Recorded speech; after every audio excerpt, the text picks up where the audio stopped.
Good afternoon, everyone, and welcome to the Budget and Finance Committee meeting for Thursday, January the 11th for the City of Franklin. We will begin the meeting with a roll call vote. Alderman Potts, Alderman Potts is not here, is he? So Alderman Peterson, how do you vote? Here. Alderman Baggett, how do you vote? Present. Chair is here, and I'm assuming Alderman Potts will be here in about 15, 20 minutes. So let's go then to item one, approval of minutes from December the 7th. I'll entertain a motion. Move for approval. Second. Proper motion and a second. Let's do a roll call vote. Alderman Peterson, how do you vote? Yes. Alderman Baggett? Yes. And the chair votes yes to that. New business, election of chair and vice chair effective 2024. Do we want to wait for Jason to get here or what? You can. Let's go ahead and skip that. He may want to be president, who knows? Or chair, I guess it is. Let's go on to item 3, to the budget presentation, City of Franklin revenue estimates and model for fiscal year 2024-2025. You're up. Good afternoon, morning, evening. It all rolls into the afternoon and comes around again. I'm Michael Walters Young. I'm your Budget and Strategic Innovation Manager. To my left is Ahil Rajpari, our Management Fellow, and we will be reviewing for you the revenue model for fiscal 25, as this is your first sort of meat and potatoes review of the upcoming budget. And to that note, I wanted to draw your attention. We have created on the city's website, under Finance and Administration, a landing page for fiscal 25 in order to give you an opportunity to give to the constituents notice. So all the materials that you have in your agendas are loaded here in one place. And so we've loaded the meeting schedule and materials with hyperlinks to all of the materials and presentations. And we will update this page as each successive meeting goes forward. We'll make sure that Eric gets you that link in a weekend update so you can have it more readily available. The other thing you'll notice both in Civic Clerk on items 4 and 5 and on this website is if you click the details of the budgets, you will find that the departmental budgets are starting to look a little different. That is because we have purchased a new software called OpenGov, where we'll be working to have the budget fully accessible and searchable online. So no longer will it be just static PDF documents, but we will have all the various things from the detailed budgets, fund summaries and performance measures, but more of an in-depth budget summary that you can actually click on, as well as the narratives. We have made sure to provide that line item detail that you're used to having in your packets. That is also now publicly accessible. So as we go through the process, like I said, this page will continue to be updated, and it's just another opportunity for us to try to improve and increase access to the city's budget process. That being said, on to the model. So today we will spend a few minutes talking about the overall economy and the assumptions that drive a lot of what's going on, and then Ahil will present to you the funds. We will, of course, give you select breakouts. At your places, you have a printed detail of the 30-page full revenue model. We know there's a lot of numbers and a lot of colors and a lot of charts. We want to make sure that all of you have that in print so you can kind of physically feel it. And I will then close with next steps. This is one of my most interesting meetings of the year because I get to play economist for a few minutes. I should have brought my magic 8-ball. I always think of doing that every year, but never quite remember it. Would you like to go get it? We might have time, but we're going to keep it. We're going to keep it moving. Use it. So, as has been our message for now probably 4 years, it's one of mixed messages in the global, national, and local economic outlooks. Contrast for a moment the last 4 years as you see them on the screen. 2020, we did something that we've never done before and hopefully never will again. We just pushed stop on certain services and sectors of the United States economy in response to the pandemic and our efforts to try to contain the spread of COVID-19. We took actions at the global, national, state, and local levels, which were responsive to economic slowdowns, which were to pull back spending on a temporary basis and provide stimulus to the United States economy. In 2021, that translated into a variety of supply chain shortages, both globally and nationally. Very significant amounts of government stimulus. I believe when all the packages are added together, including the infrastructure bill, it totaled $6.1 trillion over the course of several years. And dramatic changes in worker availability and productivity. And I'll say a little bit more about that in a few slides.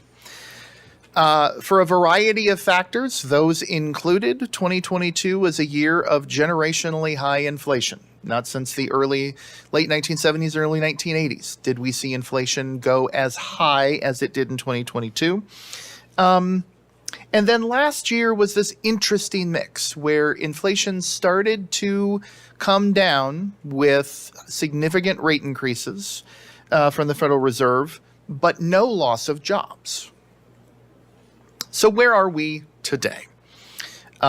It's still a very uncertain economic outlook, but the metrics of the economy say that it's overall very healthy, especially locally.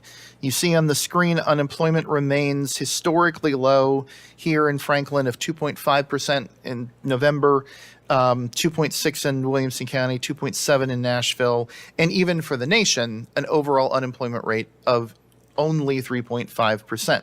This is virtually unchanged over the course of the last year. Going to the graphs, on the top right, you have historic inflation over the last 50 years, 1965 to November. Core inflation in November was 4%. That dropped to 3.9% as of the December reports for an annualized basis that came out this morning. Overall inflation, when you do add back in food and energy, ticked back up to about 3.4% on an annualized basis.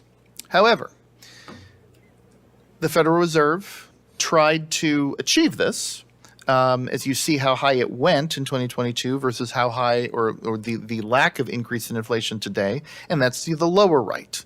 The federal funds central borrowing rate from 2000 to present, they raised the rates, I believe, 11 times since they started going from near zero in 2021 to its current 5.25 to 5.5% as of the month of December. One of the expected factors of that would be that the economy would cool. And there's not a lot of evidence that the economy has done that. There are still 8.8 million job openings. And we added, the screen says 160, that was the estimate. We actually added 216,000 jobs in the month of December. A year ago, a year ago, it should say November 2022, there were 8.7 million jobs openings. So we're maintaining this very large number of employment opportunities, even though you've had significant inflation and significant attempts to try to cool the economy. The markets had a great end of the year. And a lot of the losses which had happened earlier in the year, I'm not going to take Barry's thunder the next time we do a pension committee meeting. But everyone's accounts and certainly the markets increased as the end of the year. A lot of that was predicated on the belief that because the economy is still doing okay, but inflation is starting to decrease, that the Fed will start to bring that central rate back.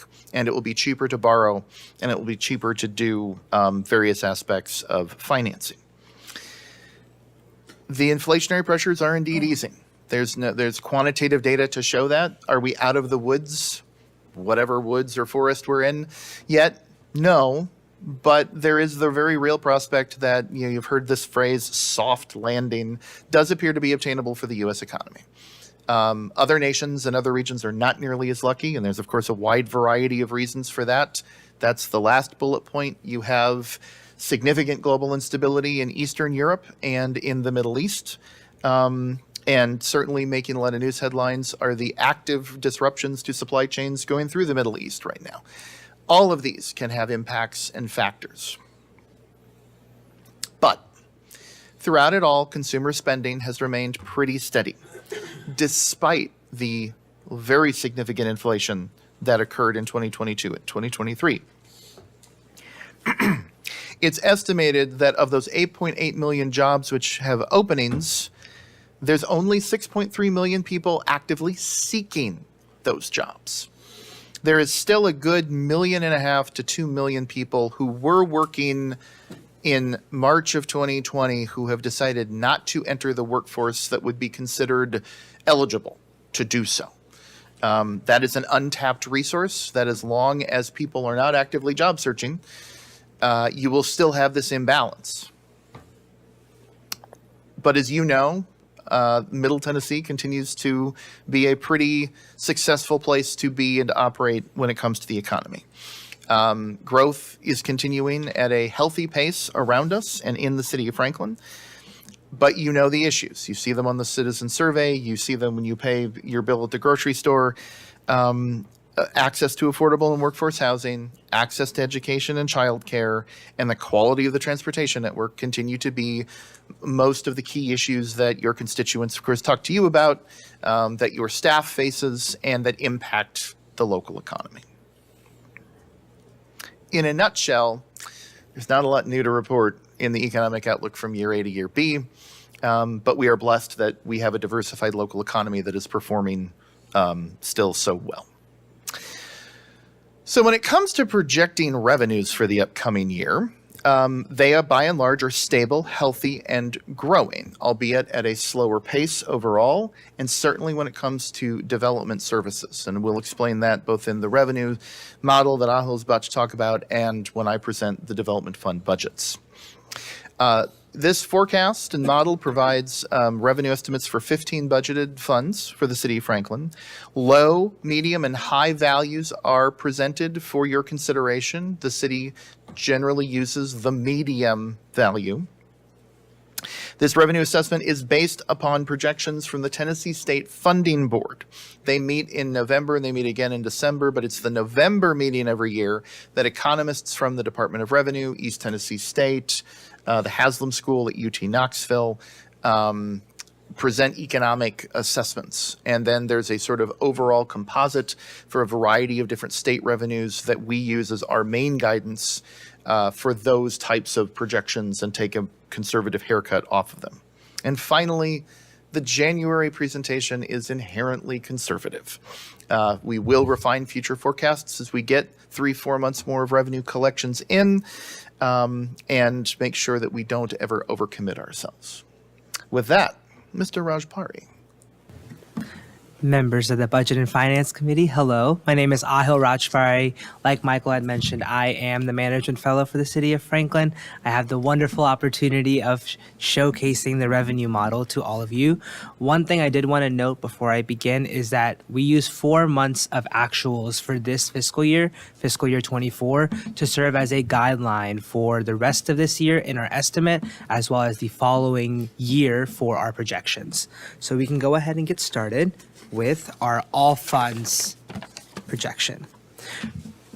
On the all funds side, for fiscal year 2025, we are projecting $208.1 million as compared to an estimated $208.1 million for fiscal year 2024. Relatively stable. We anticipate a decrease from the estimate of about $64,209 or negative 0.03%. Like many years that we've discussed this, the general fund does comprise of about half of the all funds budget, with the largest fund being the general fund, 51%, the smallest fund being the drug fund, always, with 0.1%. For the general fund, for fiscal year 2025, we are projecting $106.0 million, and we're estimating at the conclusion of this fiscal year 2024 to have $102.5 million, or an increase of $3.5 million or 3.4%. like the city is very different compared to other cities when it comes to where they receive a lot of their income from. Local sales tax comprises about 57.7% of the general fund, followed by state shared, and then other categories as we get to the more minutia of the general fund. Now, by source, the city has always relied on the taxes that many visitors and also consumers here pay, with about 78.9% of the general fund being consumption, that being your alcohol tax, that being your state share tax, and that being your local sales tax, followed by your wealth and assets, fees and permits, and then other categories within the general fund itself. For local sales tax, Real quick. yes. Question. Under wealth and assets, this category, I'm assuming That category will be page the 5, that's property tax? property tax and alcohol tax. Yeah, we've got a couple of, if you look at that slide, there's a couple of numbers. The category, the 13% is property tax. The 5.5% category is the alcohol tax. Got it. And the 0.4 is going to be one of the other top 11. And it's the one that's obviously not listed. That's all right. Probably payments in lieu of. Hey, yeah. in Yeah. lieu of.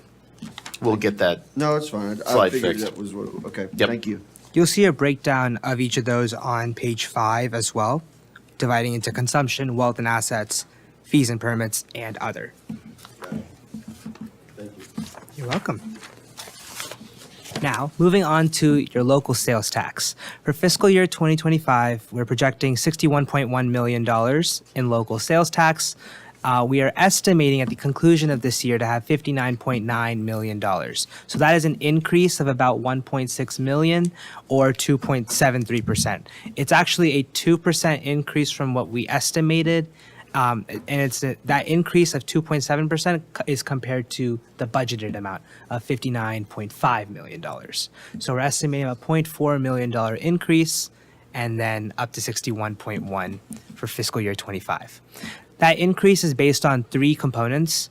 Like Michael had mentioned earlier, significant inflation of about 3.1% for the 12 months ending November 2023, which then raises your consumption tax collections. We actually, because of those 4 months of actuals, we do have very high levels of actual collections and about 4% year over year growth.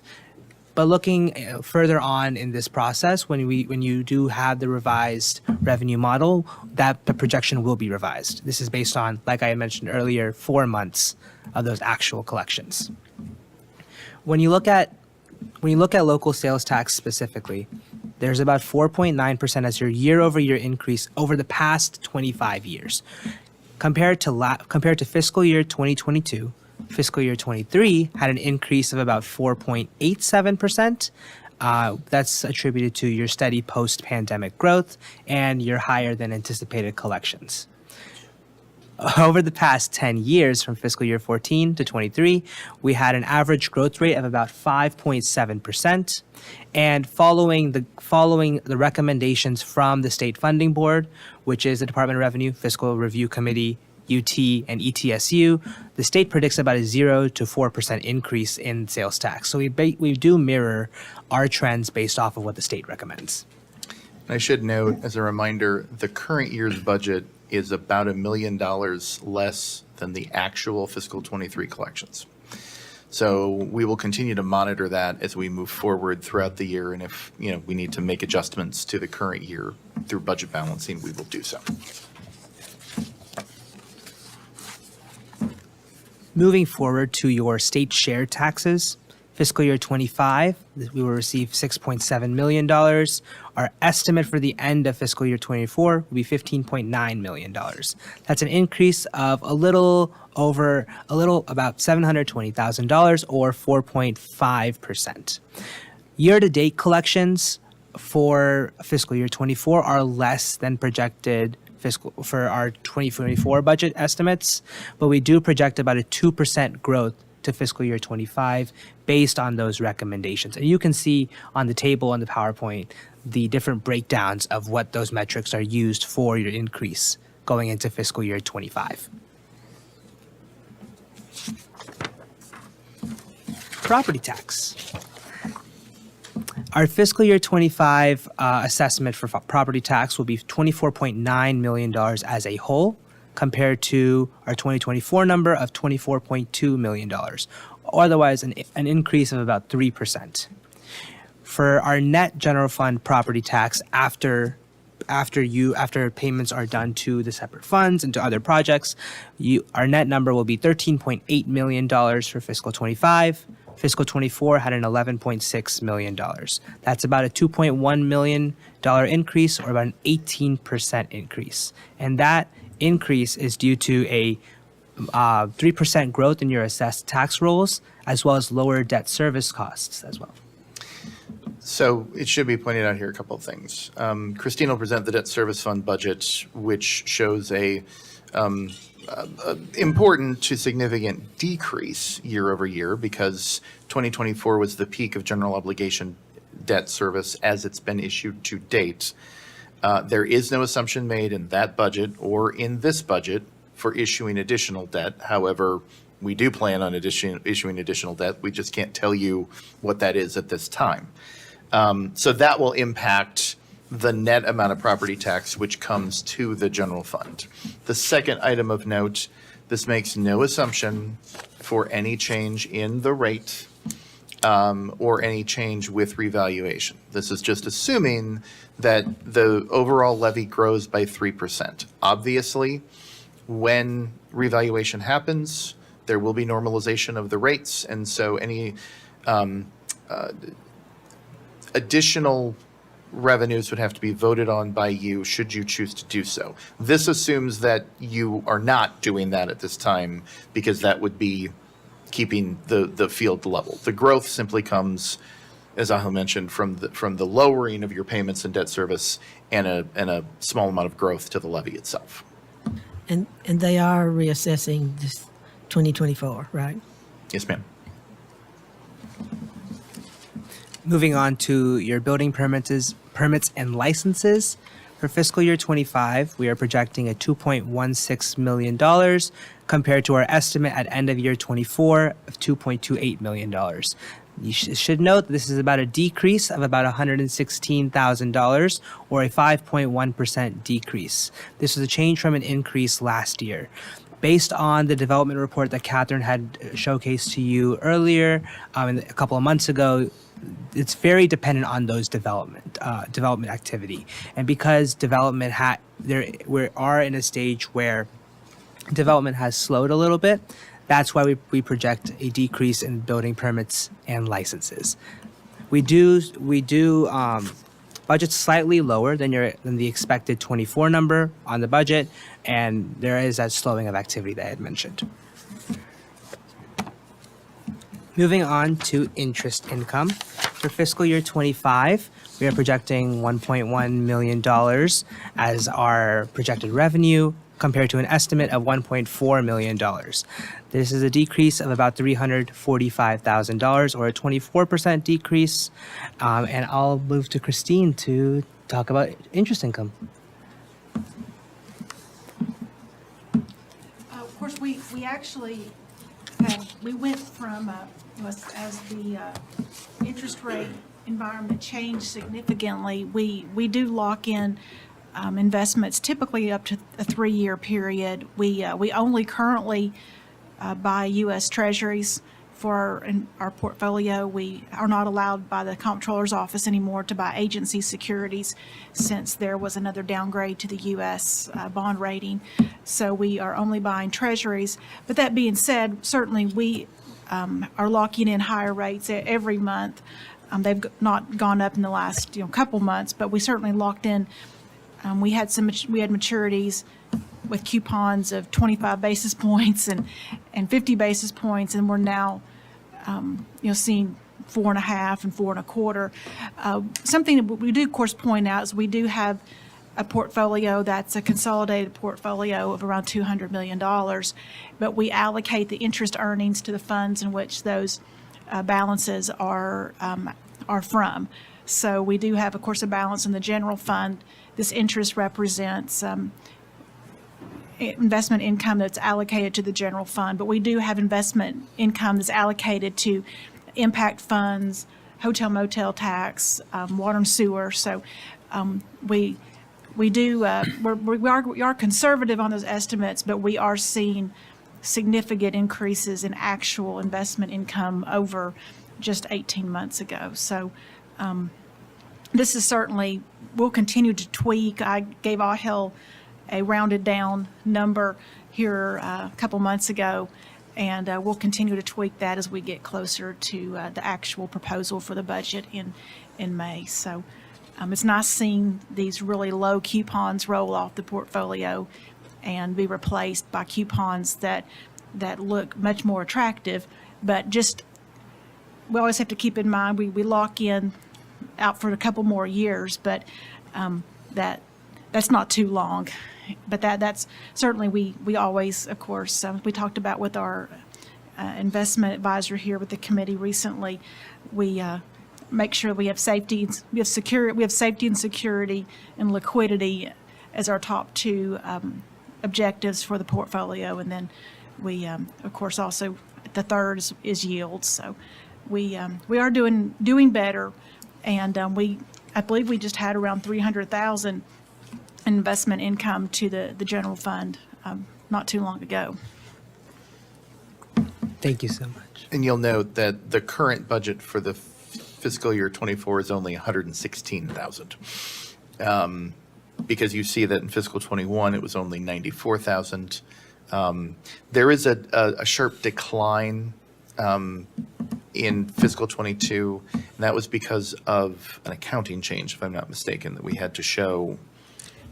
It was, we are required by accounting rules to record the market value of the investments. And so once that curve started to change, the market value of those securities that did have the very low yields, those very low coupons, we did not experience actual losses because we didn't sell the securities, but the mark-to-market value as of June 30th was below par. So we did record those as the values as required, but the mark-to-markets hurt us on that at that period, as rates were rising significantly very quickly.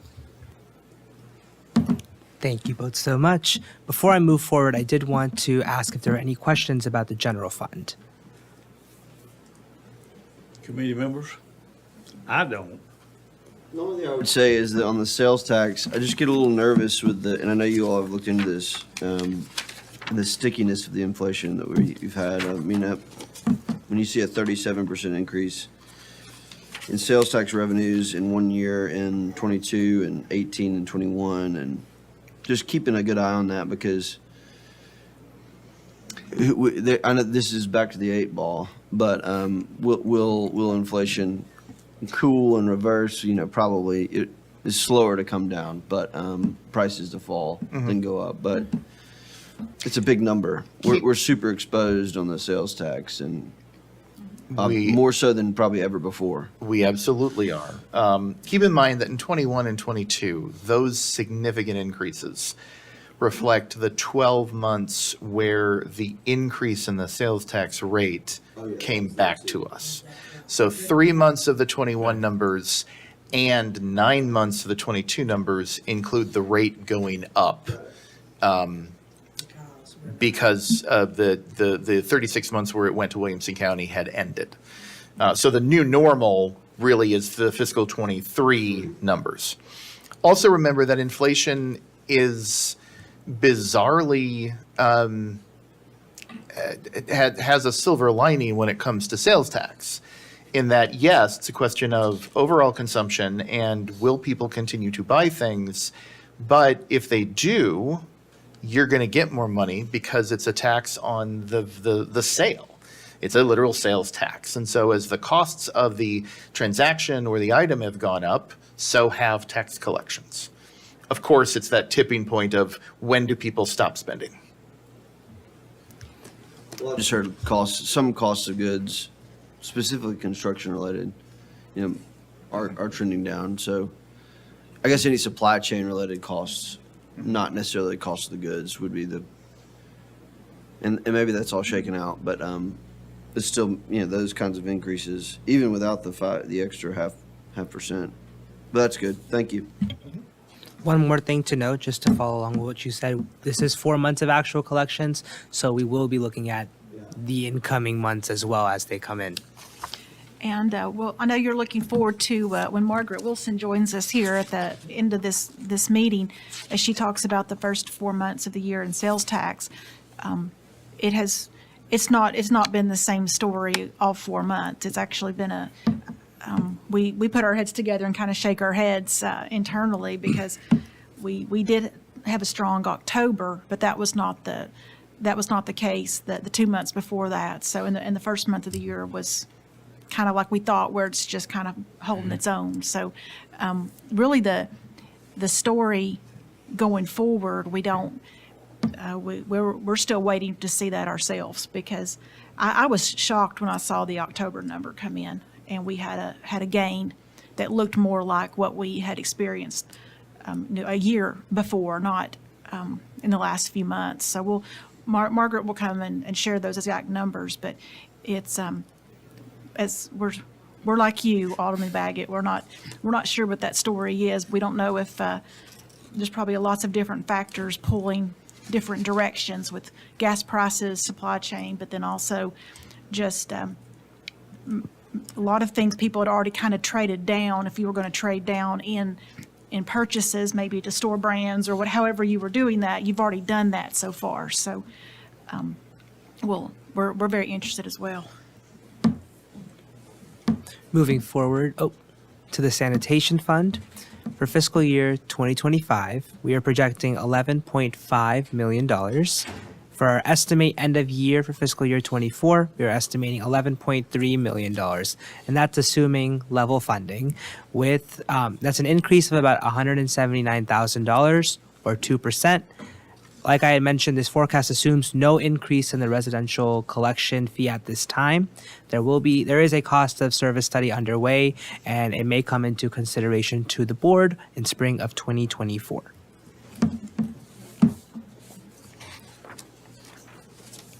Moving forward to your development-related funds, these are your road impact funds, city facilities, county facilities, and parkland dedication. All of these funds are heavily dependent on your new development. And so to keep that conservative idea, we want to make sure that they're forecasted at 75% of the last 5-year average. And in some of these cases, they are excluding the 2021 number, because that is a period of time when those numbers were incredibly low. And so making sure that that last 5-year average at 75% is crucial to kind of moving forward, what is that projection for our development. Moving forward to the hotel motel tax fund. For fiscal year 2025, we are projecting $6.24 million. End of year 24 estimate is $6.39 million. You will note this is a $152,000 decrease, or a 2.38% decrease. And so based on significant increases in hotel motel collections, we do want to make sure that we are anticipating that growth while also being conservative about what that looks like in fiscal year 25. And I'll speak more to this when I present the hotel motel budget in a few minutes. The majority of this decrease is actually anticipated lower interest income, because this is all in. The $6.42 million or $3 million is all the monies that hit this fund. The overall collections and short-term rentals remain still very strong. And we will continue to monitor this and continue to tweak this. But I realize that the optics but it's been so healthy. We anticipate it still being quite healthy. But you can also see there from the budget perspective, we are still trying to catch up from the reductions that we saw and we thought happened during the COVID slowdown, because the budget for this year assumes only $4.35 million, but we're on pace to collect another 6.4 like we did last year. So this definitely will be one of the budgets that we'll be amending come year end, sort of foreshadowing. Moving on to the Water Sewer Fund. For fiscal year 25, we're anticipating $45.9 million, an end of year 24 estimate of $44.3 million. That is an increase of $1.5 million or an increase of 3.43%. This fiscal year 25's forecast assumes a full year of impact fees, and rates are forecast at the 3% for water and 2% for sewer that BOMA established January 1st, 2024. Mr. Chair, Yes. when is that next phase? When did we, that was a phased proposal for the new impact fees. Do you remember when that second phase, or is that may be My a, understanding is what has been approved by the board goes into effect this month, right, it went right into, now. yeah, January 1. this month. But there was another phase, we have not voted on the next I phases. don't believe you have voted on. You have not approached. Anymore. But there was a schedule that was maybe a change per year. I believe Water and Sewer Department's going to come back Come back with They, that. they are. with a, They are working on that second phase proposal now. Okay. Certainly the been conversations. decided. No, absolutely not. And this assumption, this only assumes a full year of the higher impact fees, which had been referred to in a lot of our conversations colloquially as phase one. But again, this is just, all of this entire day is just what you voted and is in place. There is no assumption for additional fees or higher fees, impact tax, et cetera, in any of these proposals. Awesome. And that concludes the revenue model for this year. Thank you so much. Cautious optimism. Cautious optimism, Mr. Chairman. I'll close by saying, it is still remarkable that the local, regional, state, and national economies have not contracted more, given the role of the Federal Reserve and how aggressive they've been and all of the challenges we've faced and all of the headwinds we've faced. But, I think back to where we were in March 2020, and we had a pretty healthy economy. And so even though we pushed stop on certain segments, we restarted again. And there was a lot of that just maintained itself. And it's hard, those of us who are inherently conservative and students of history, to kind of think that it would respond that way, but it's been very resilient. And that's a very good thing. But like we say, we'll be cautiously optimistic and appropriately conservative. Departmental budget reviews, we'll do a few today with the remaining time we have, but in earnest will begin in February and March. The February 8th meeting will be government and management and public safety. February 15th will be finance and administration, support services. March 7th is programmed to be community and economic development, and then March 21st will be public works and appropriations to outside agencies. Mr. Chairman. Backing up to one of the comments you made, do you remember when we first presented that 2020 budget? I think it's 2020. We had 66 million, and then we pulled 6 million out. Am I remembering? And we went to 6. We projected 59 million in income, and then we went to reserves for $1 million to balance that budget. Is that? So if we go back in the Wayback Machine to April or May of 2020, we ran very conservative estimates.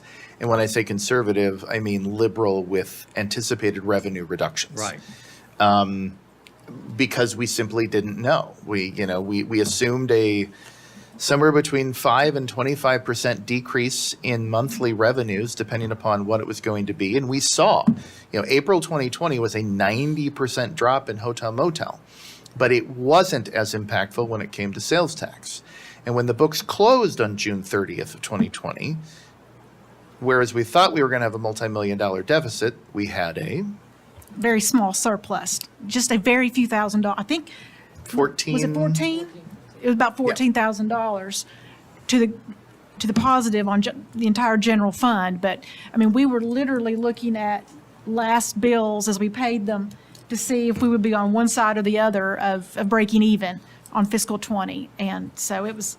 I don't think we could have called either way because we were constantly.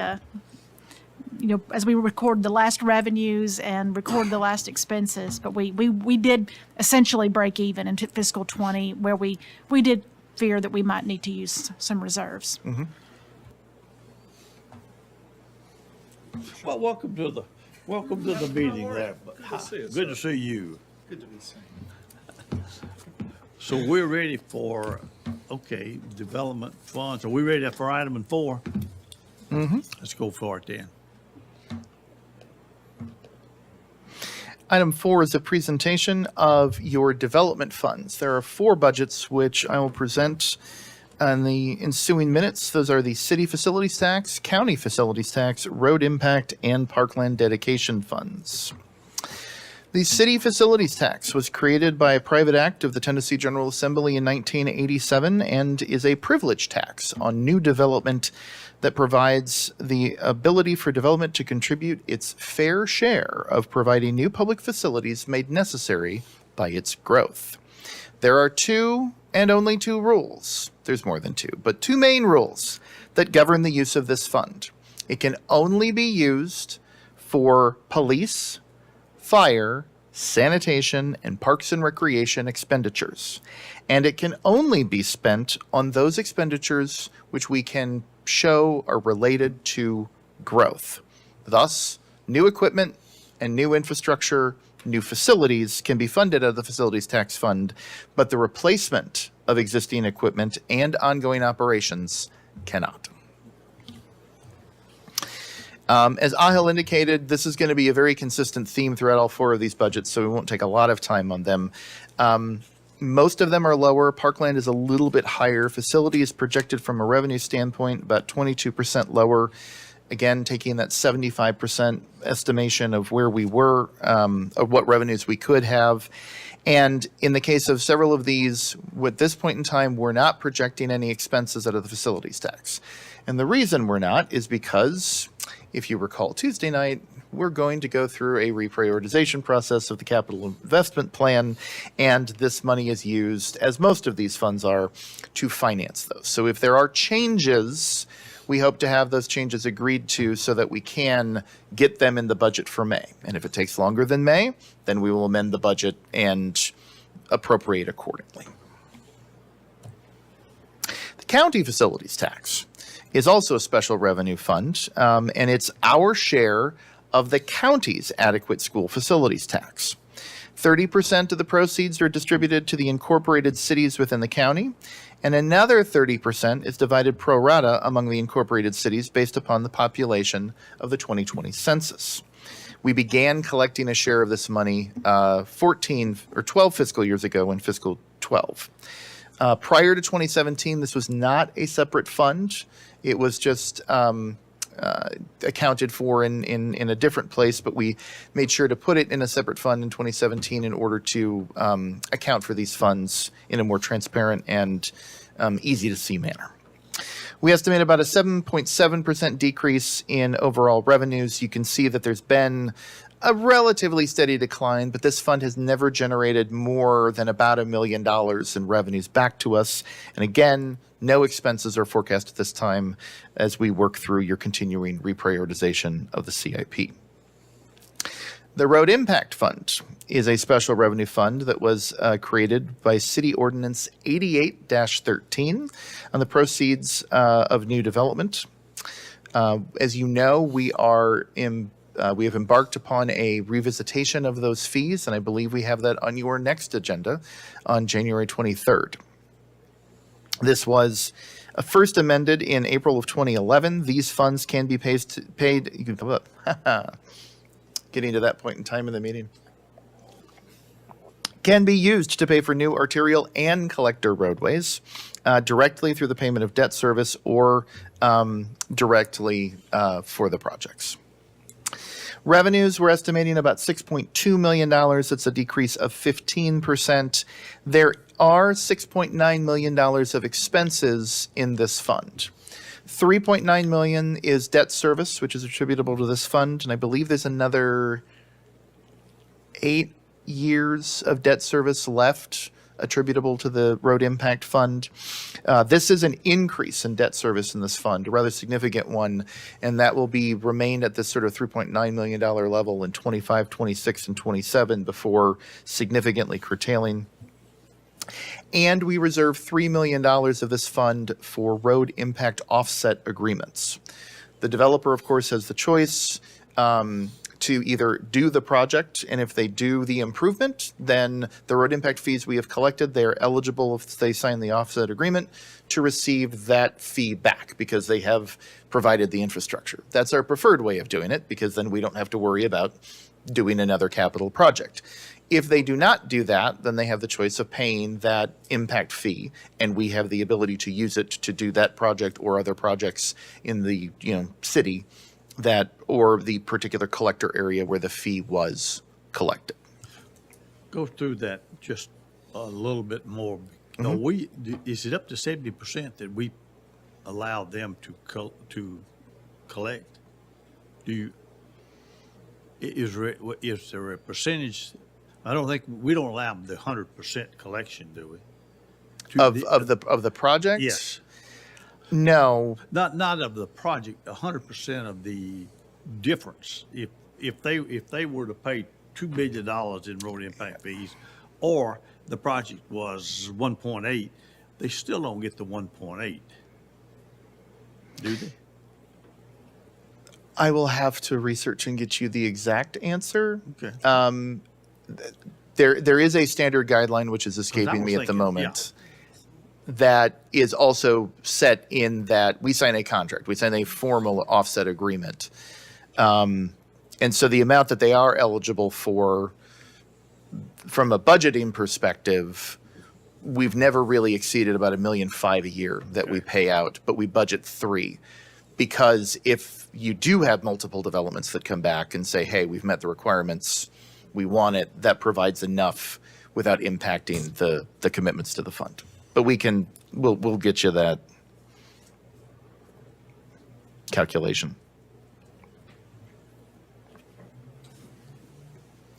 Do you take Mr. Chair? Go ahead. Do you take? Because this is just because, like you said, this is coming back up before us in the next coming months. When you run this estimate, is it really a function of like historical performance and not so much of here's the pipeline of development and we're estimating what might actually come through?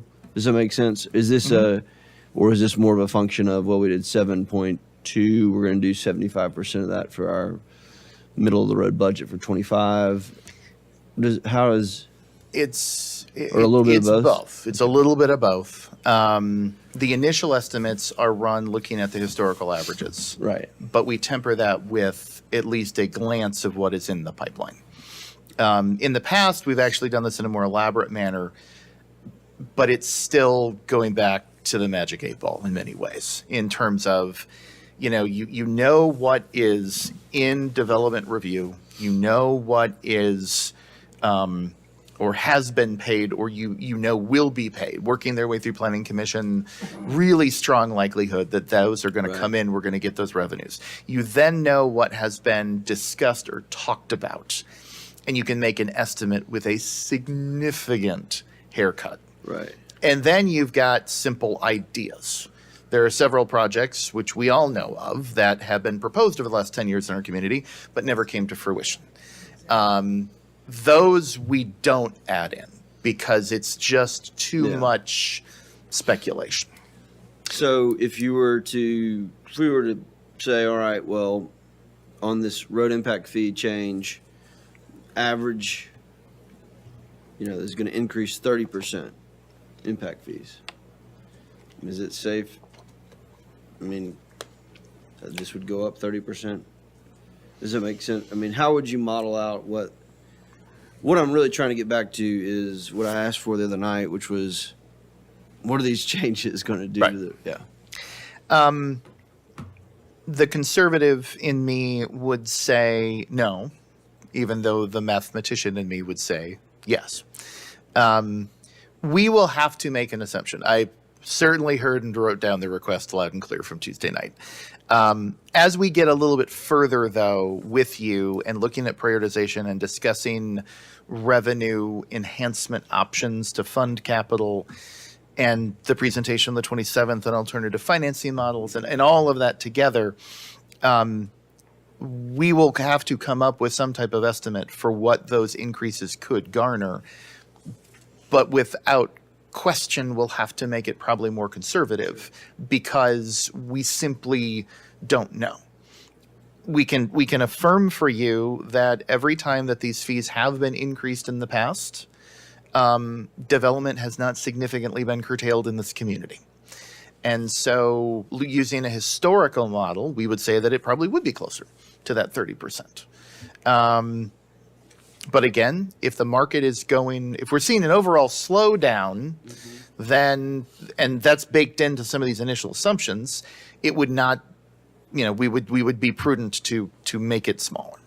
And recently, in the last 12 months, definitely everything has slowed.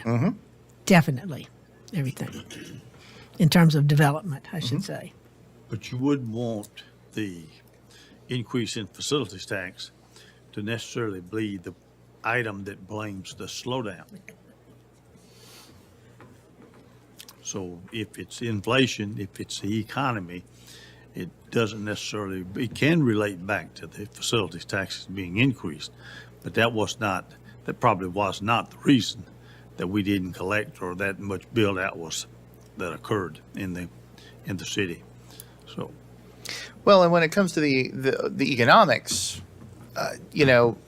development funds and development activity in the city of Franklin saw some of its record highs at the peak of the pandemic. Yes.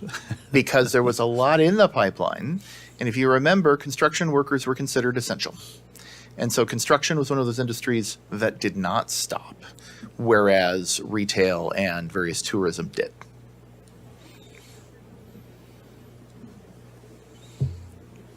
Any other questions or comments?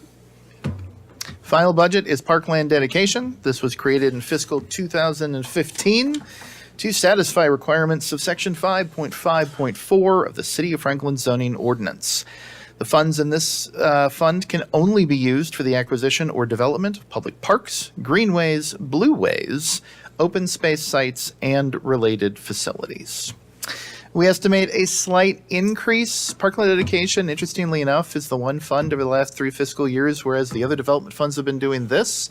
Parkland dedication is kind of doing an increase. It totally depends upon the projects. So very nominal increase of about 7%. And again, no expenses are forecast at this time due to all of the aforementioned conversation we've had. But we are spending some money on some parks. Yes, ma'am. We literally working yesterday and we'll continue to do so to get you those project detail sheets and showing the allocations of where these funds and are going. So. Any other questions or comments? If not, Michael, let's go to item 5. Item 5 is the Hotel Motel Fund.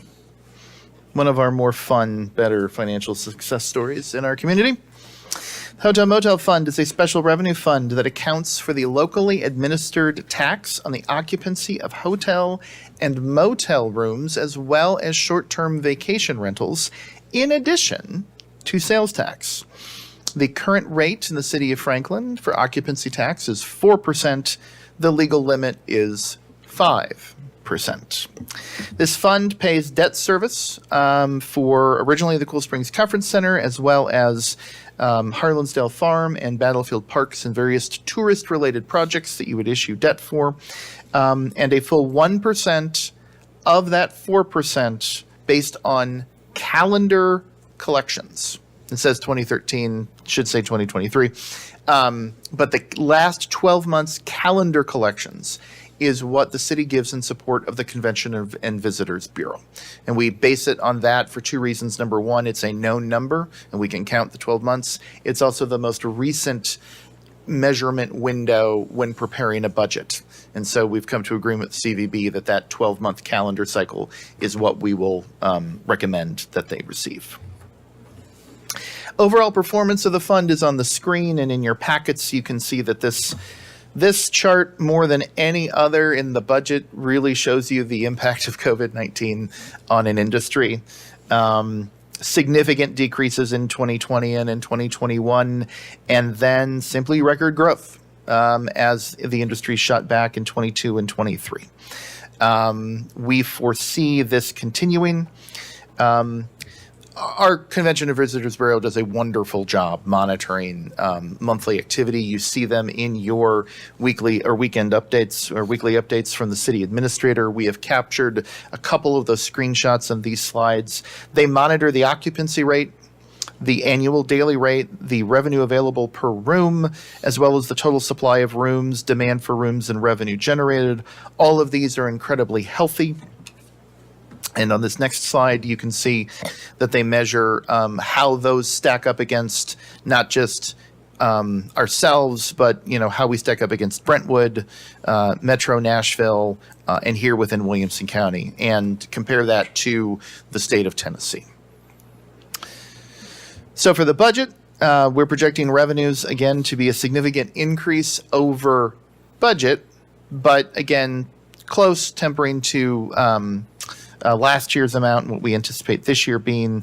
On the expenditure side, there is a significant decrease, but that's because there is not funding allocated for capital investment projects, whereas in fiscal 24, there certainly was.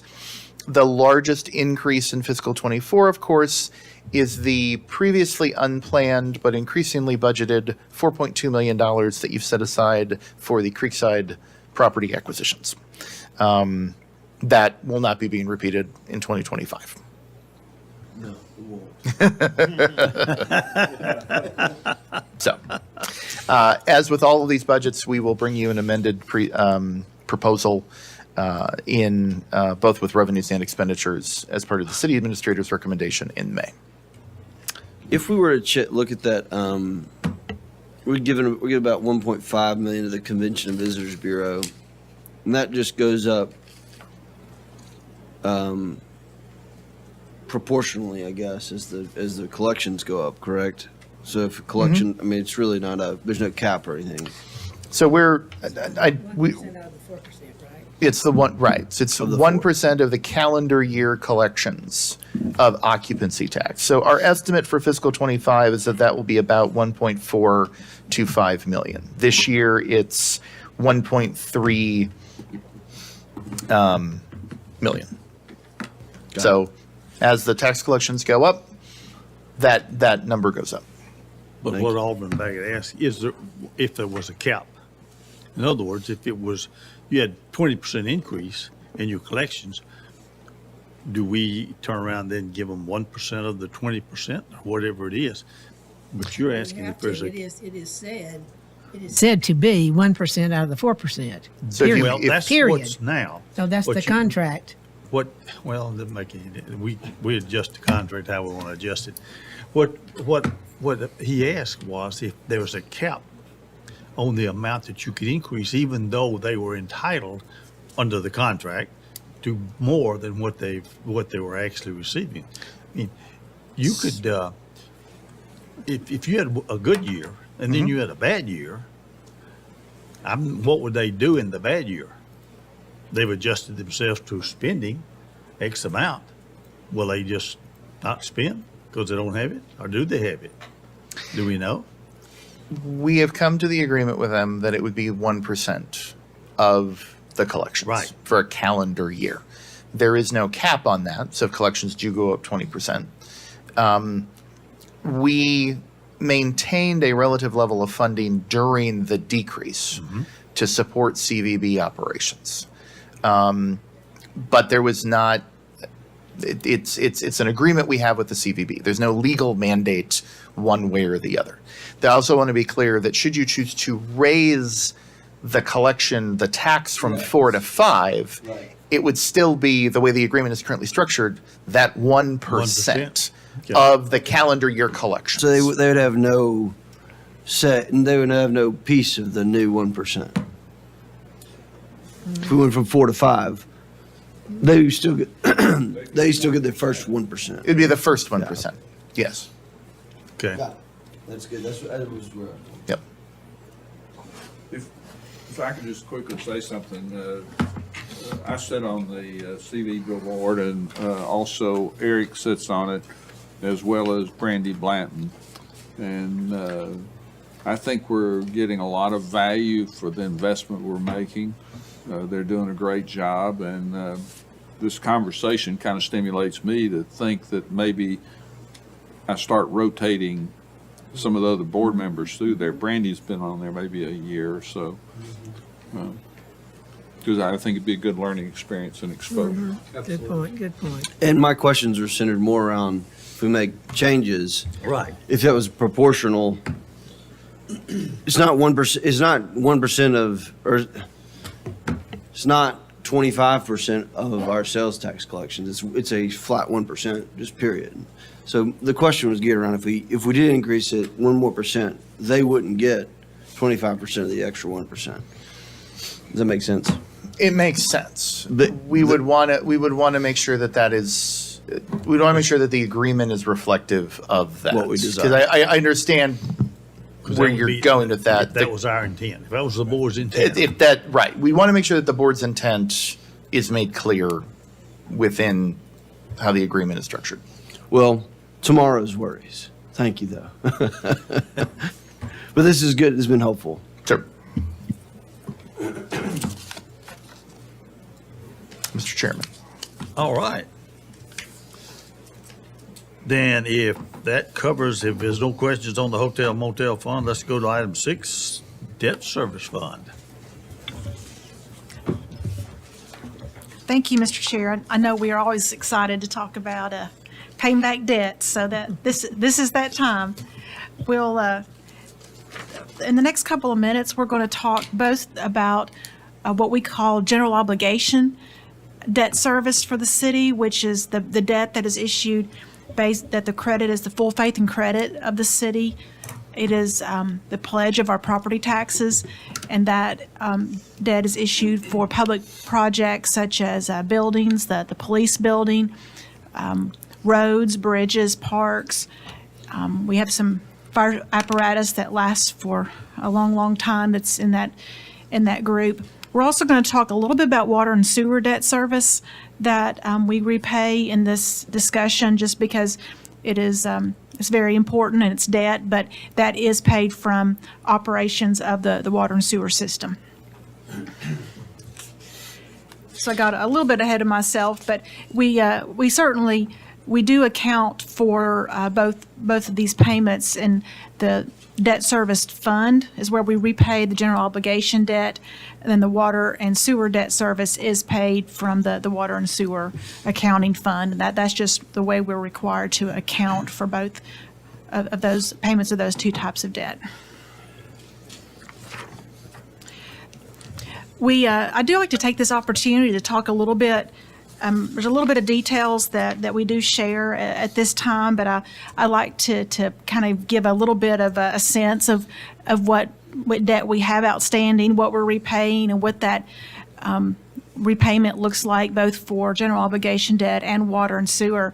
And I believe last year what I shared and wanted to come across was that we actually had more water and sewer debt outstanding than we did general obligation debt, and that was simply a reflection of the state revolving fund loans for the water and sewer treatment, the wastewater plant, which were going on to the books. There was a $153 million project, of which 85% of that was debt funded, primarily with these state loans, low interest state loans, but still they were loans that would be repaid, and they were put on the books as we pulled those funds down from the state. So as of June 30th, our audited outstanding debt for the city general obligation, we're at $111 million.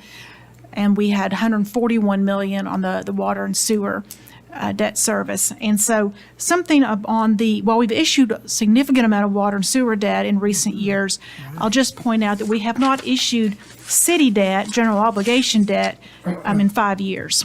2019 was the last year in which we issued general obligation city debt. And so, as Michael was alluding to, we most likely will not ask the board to issue the next GO bond issue until fiscal '25. We've talked about this bond issue for several years. In fact, the board's already approved what we call an intention resolution for the next bond issue. But what we have been waiting on was a construction bid for Southeast Park. And that is upcoming. But with tax exempt debt, there is a time restriction on spending proceeds from a bond issue. And so it's typically a 3-year clock when those bonds are issued and closed. And so it's always been my intention to give the city engineers as much time, to give them that full 3 years to spend those funds, because, of course, these are complicated capital projects. So we've come to the board and asked for intent resolutions so that we can reimburse ourselves for some early costs that may occur, but we actually don't want to issue the bonds until we know really what the construction costs will be and the timing of that schedule. So certainly this board will see a request, what's called a bond resolution for the next bond issue. An intent resolution does not require you to issue bonds. That just allows you to receive reimbursement from bond proceeds at a later date. So we have not issued bonds in 5 years, but we anticipate that bid from Southeast Park will come back in the next several months, and we'll know the final piece of what that next bond issue will look like as far as projects. So I'm sorry. May I ask one? Yes. So, being relatively new here, not having issued bonds in 5 years with a peer-sized city of ours, is that normal with the kind of growth we have? That seems like a long time between bond issuances for a city like ours, and I just wonder if you hear the county doing it more often than we do, and I just wonder, or at least They build schools all the time. schools. the schools, right? But and that's what's typical in Tennessee is that, about 5 years. well, no, in Tennessee, counties will have significant debt for schools. Some cities have schools, but primarily, certainly all counties in Tennessee have schools.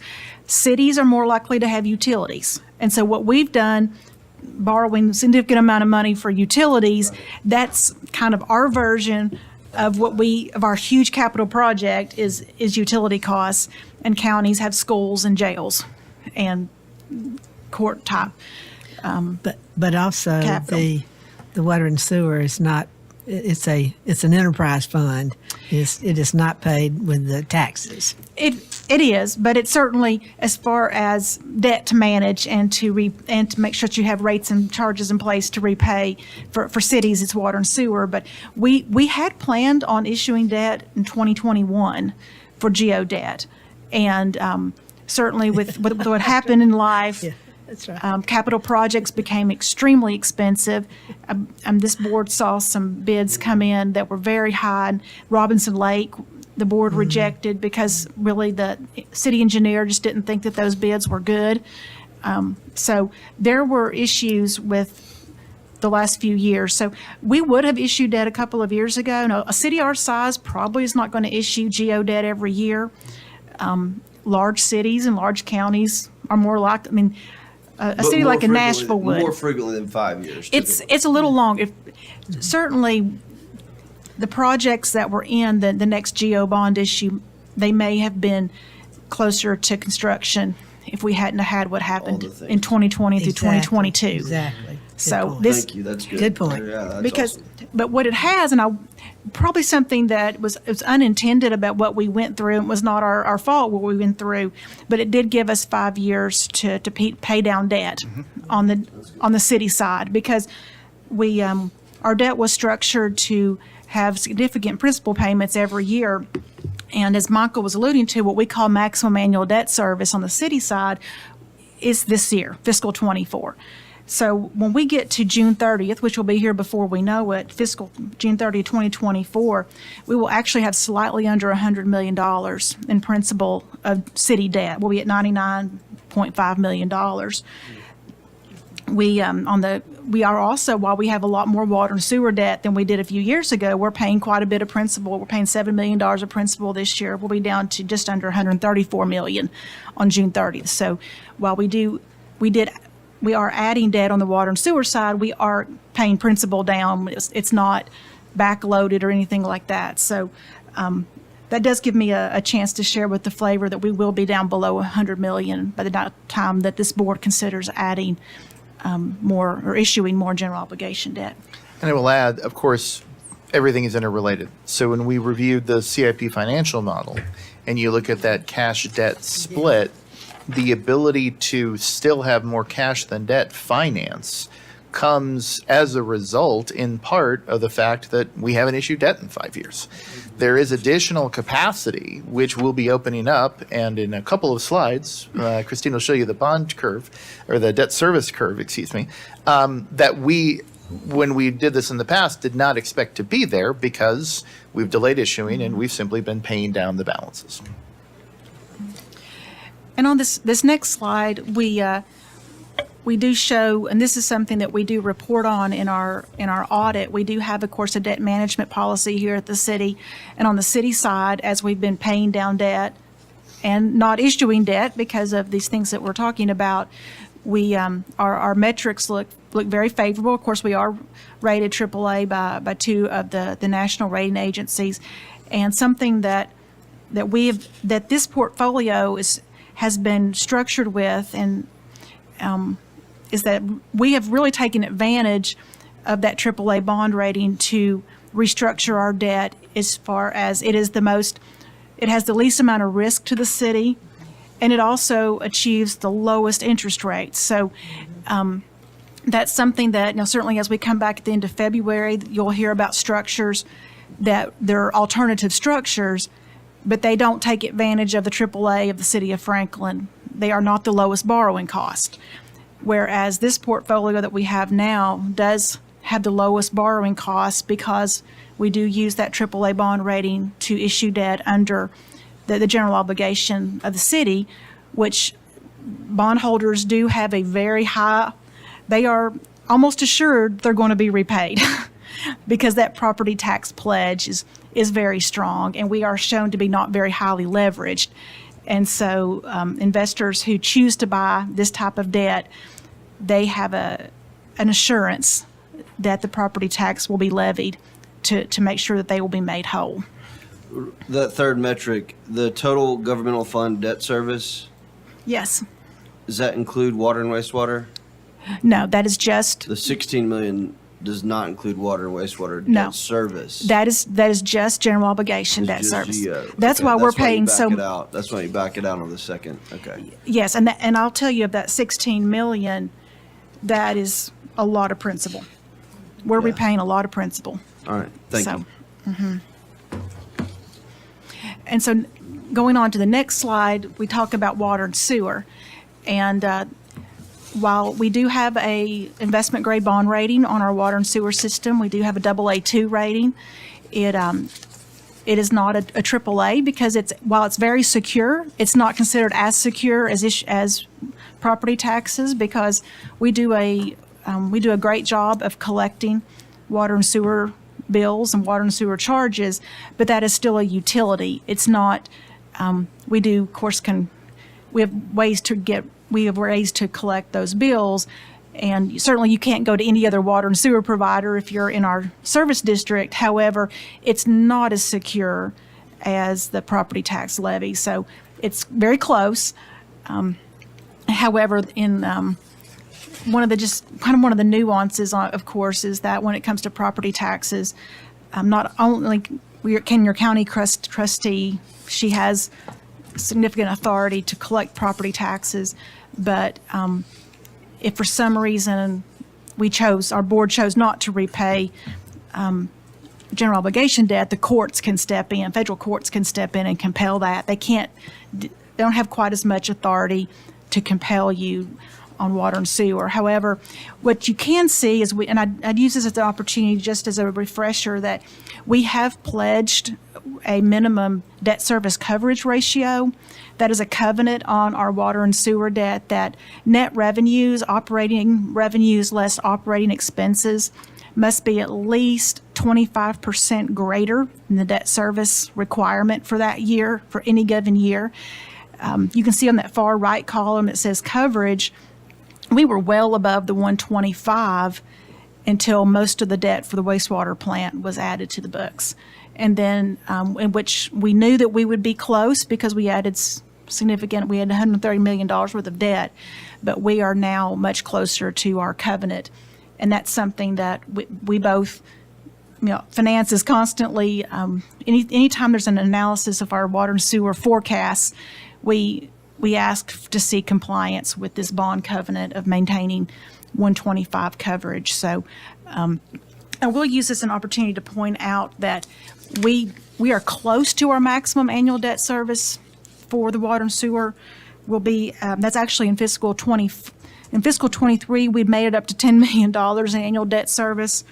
We go up to 10.1 million, a little over 10.1 million this year, and then we stay at 10 million in fiscal 25 before we start backing down to 8.4 million in fiscal 26. So we are at our maximum annual debt service in this current time period for water and sewer. There are a couple of bond issues that do pay off with final maturities in 26 to give us a little bit of room in water and sewer. But we have, as you can see, just from the last 5 years there, we have increased debt service pretty significantly in water and sewer fund, really almost doubling for the addition of the plant, which, as I mentioned before, was leveraged, 85% debt funded with the $153 million. 130 of the 153 was borrowed.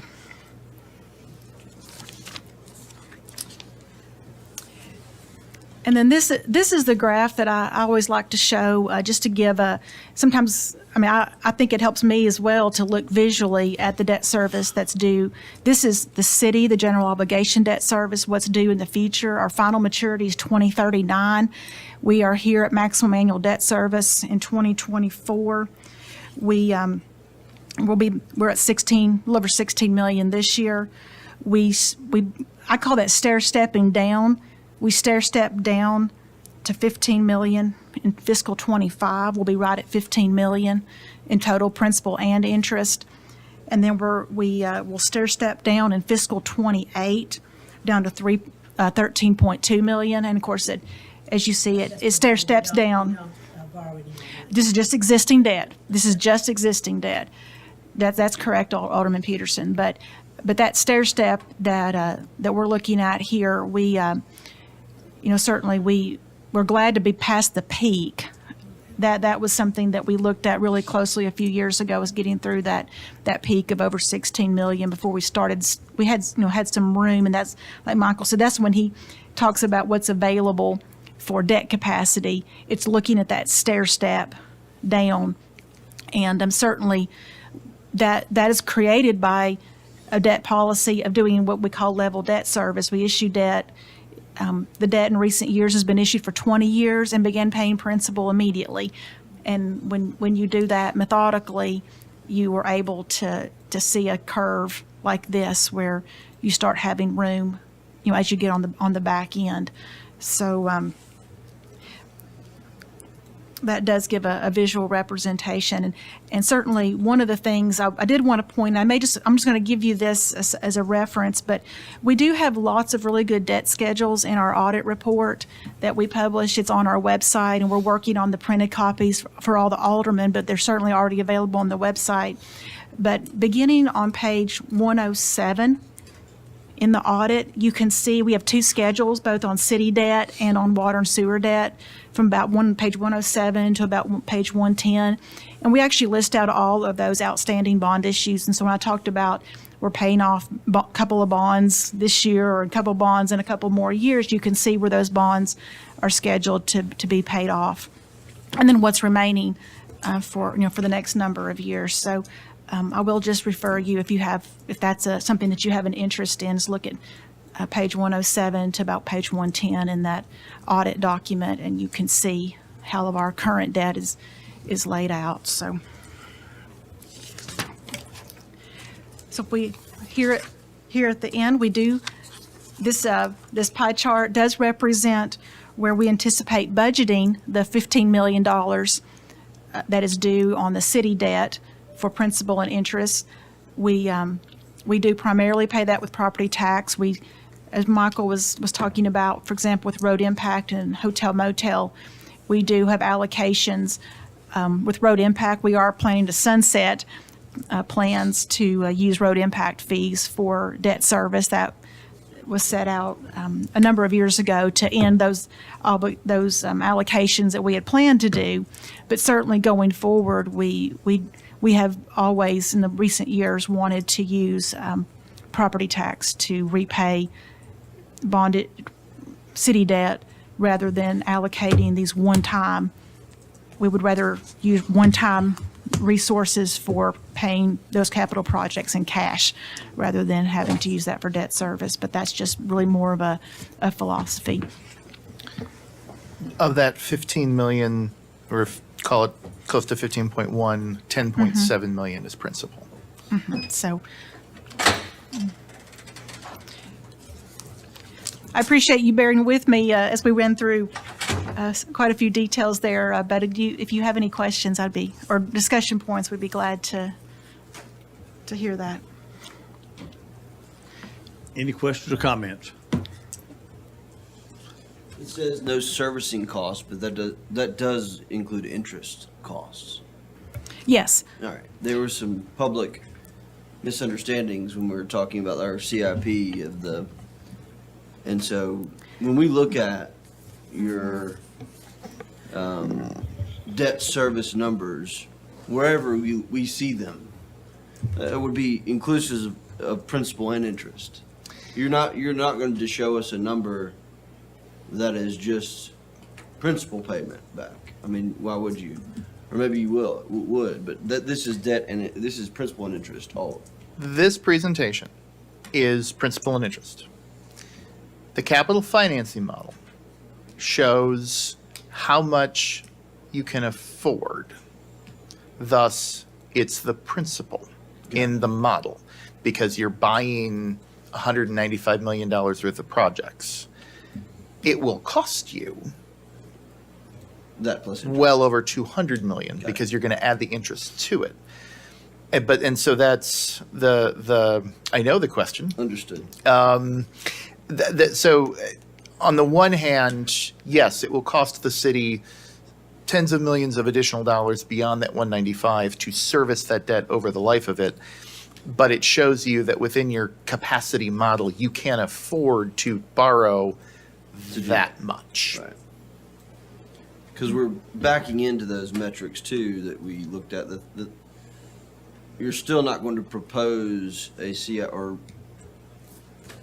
you would acknowledge or let it, if when we get through the CIP and if we choose a project base, I mean, we would review it and base the debt service off of these of our metrics. I would think we would all these things. So interest will ultimately come into play at the right time. Oh, absolutely. All right. All of the metrics that you saw today, we certainly would review, and we have, that the maximum amount of debt we would look and see, and we would forecast. Keep in mind, it would be an estimate. We Sure. can't project, one of those metrics is based upon total valuation of the community. We can be reasonable, but we won't go crazy with that number. But no, we will do the goal with any model is to give you a sense of your financial affordability. And if you want to afford more, you will need to come up with more. Understood.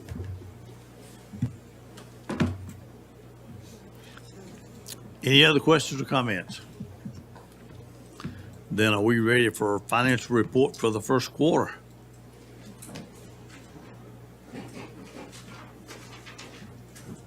I see you own 7 and 8 both, Margaret. All right.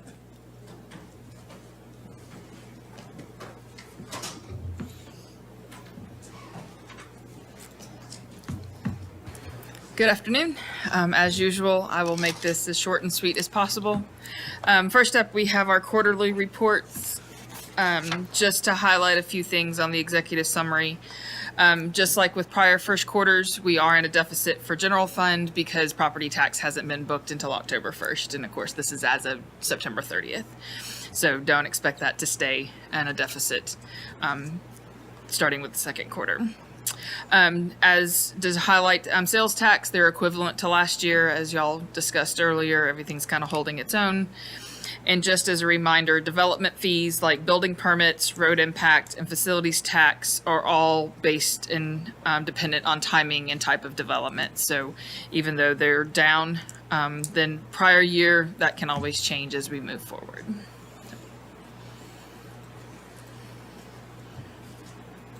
Any questions on the financial report? Seeing none, let's go to 8. And monthly reports, it's the same thing. I won't highlight sales tax as we already have, but conference center, just to let you know, out of the 4 months that we have, or 5 months that we have had 4 months of profit for the conference center for this fiscal year already. So we're still waiting on December numbers. They should be coming any day. So that's my monthly reports. All Any right. other questions? Mike? Nope. I Okay. will, if I can take this moment, we have most of the finance team has joined us today, so you actually have an audience. All right. We also have, Patrick is in the back row. He is our new payroll specialist. Our prior one, Arlene, has retired at the end of November. Well, the next month, let's put him on the front row. Well, that's up to him, so. All right. But yeah, we did have, most of the finance, department come and, participate with us today. Okay, let's go back to, if there's no other comments, questions, let's go back to item 2. We have not done item 2 yet. Item 2 on the agenda is election of chair and vice chair. I'll open the floor up to nominations. Anyone want to make a motion? I want to nominate Alderman Barnhill for chairman. Okay, that's a motion. Second. Second? 2 seconds. Let's vote on that then. All in favor of Alderman Barnhill, which just happens to be me. It's good. It makes it a little awkward, doesn't it? You know, just a touch. Being chairman for the Budget Finance Committee for 2024, say aye. Aye. Mr. Chair, can we Do we need a roll call? Let's do a roll call vote then.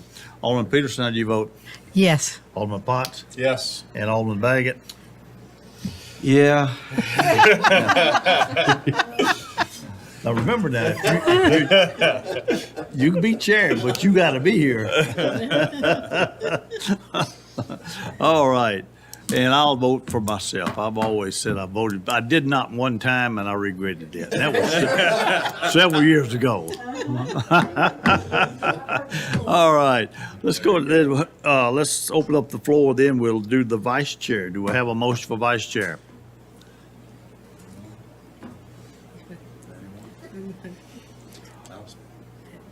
I'll volunteer for me to volunteer. Okay, then we can do that. I nominate Alderman Potts. Second. Second, let's do a roll call vote on that then. Alderman Peterson, how do you vote? Yes. Alderman Bacon, how do you vote? Yes. The chair votes yes. How do you vote, Alderman Potts? I will vote for myself That's like you good. did, Alderman Barnhill. Yes. I think that's excellent planning. And anything else to come before the committee? Anything else on, we start meeting on the budgets, the presentations when? Next month? February the 8th, February the 8th? and we'll have okay. 2 meetings in February. Those 8th and the those 15th, meetings Mike? those meetings still meet at 3, they still meet on what? Yes, sir. What do you got? On for the Thursdays. second and the fourth Thursdays? It's actually Second and third. second and third for Thursday? February. Okay, And in March, it will be first and third, 7th and the 21st, in order to accommodate spring break, And which is Easter. the middle, and Easter's at the end of the month. Easter's at the end. okay. And those are all the back. Very nice. All right. If there is nothing else to come before the board or the committee, then I'll entertain a motion to adjourn. Motion to adjourn? Proper motion to second. All in favor indicate by saying aye. Aye. Any opposed? Seeing none, we are adjourned.